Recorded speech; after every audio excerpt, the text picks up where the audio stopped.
SONA 2026, a DCRH Special Coverage. Magandang hapon mga ka-happy hour. At narito ang mga balita para sa MBC TV Network News Update 3 PM edition. VP Sara, binatikos ang umano'y pagsasantabi sa flood control scandal. Ating panuurin sa SONA 2026 Special Report ni Henry Uri. Halos 1 trilyong piso. Ito ang pondo na ayon mismo sa DPWH ay inilaan para sa flood control project mula 2023 hanggang 2025 ng kasalukuyang pamahalaan.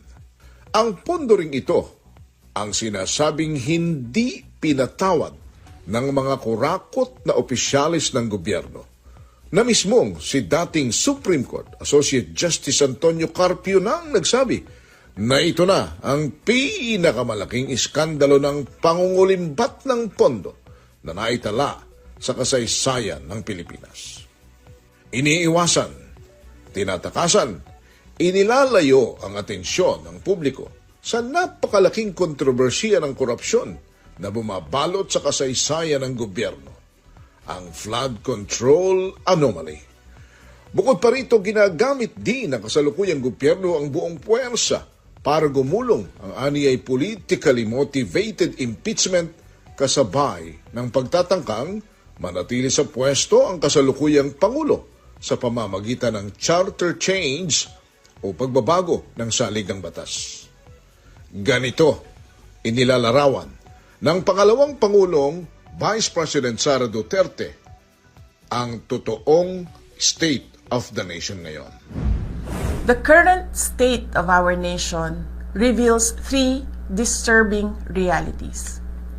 First, the effort to divert attention from legitimate questions surrounding the flood control controversy. Second, the willingness to disregard constitutional safeguards in pursuit of a politically motivated impeachment.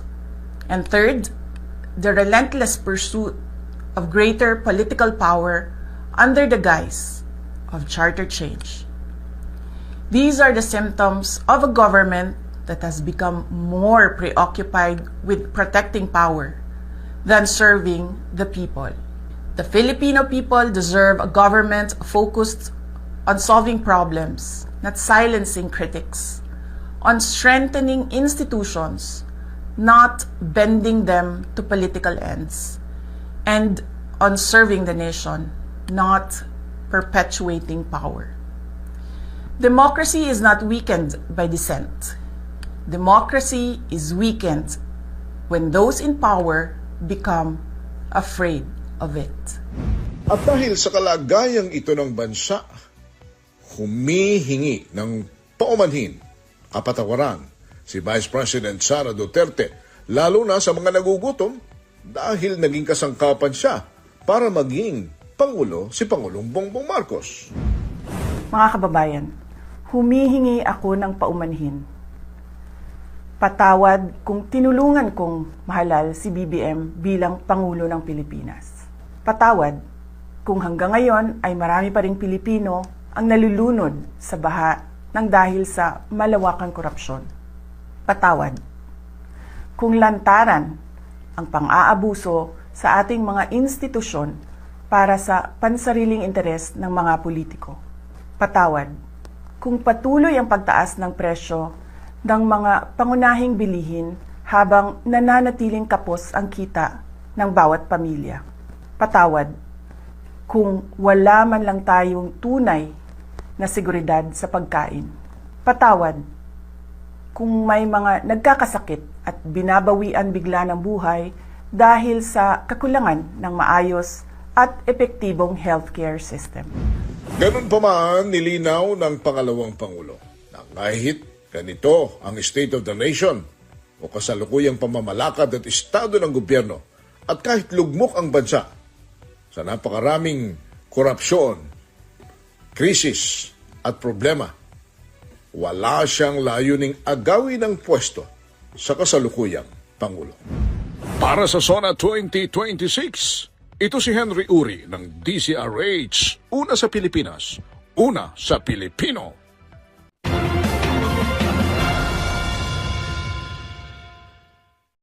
Samantala, isang hinihinalang improvised explosive device na recover malapit sa Senado. Kinumpirma ng Pasay City Police na isang hinihinalang improvised explosive device ang nadiskubre malapit sa Senado nitong umaga ng Lunes, sa gitna ng pagbubukas ng ikalawang regular session ng 20th Congress. Ito ang pagkakadiskubre rin sa naturang IED ay nangyari, ilang oras bago ang nakatakdang ikalimang State of the Nation address ni Pangulong Ferdinand Marcos Jr. mamayang alas 4 ng hapon.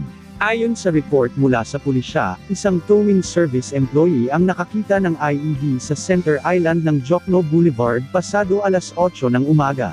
Ligtas namang naneutralisa ng bomb disposal team ng Pasay City Police Station ang suspected IED, kabilang sa narecover sa lugar ang isang blasting cap 9 volts battery, orasan at isang container kasama ang suspected explosive material, kasalukuyang iniimbestiga na ang naturang insidente.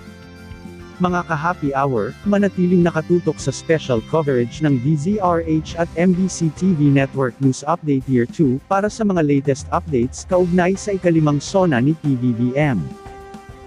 At yan ang mga balita para sa MBC TV Network News Update 3 PM edition. Samahan ninyo kami bukas para sa original na oras mula alas 9 ng umaga hanggang alas 5 ng hapon. SONA 2026, a DZRH special coverage.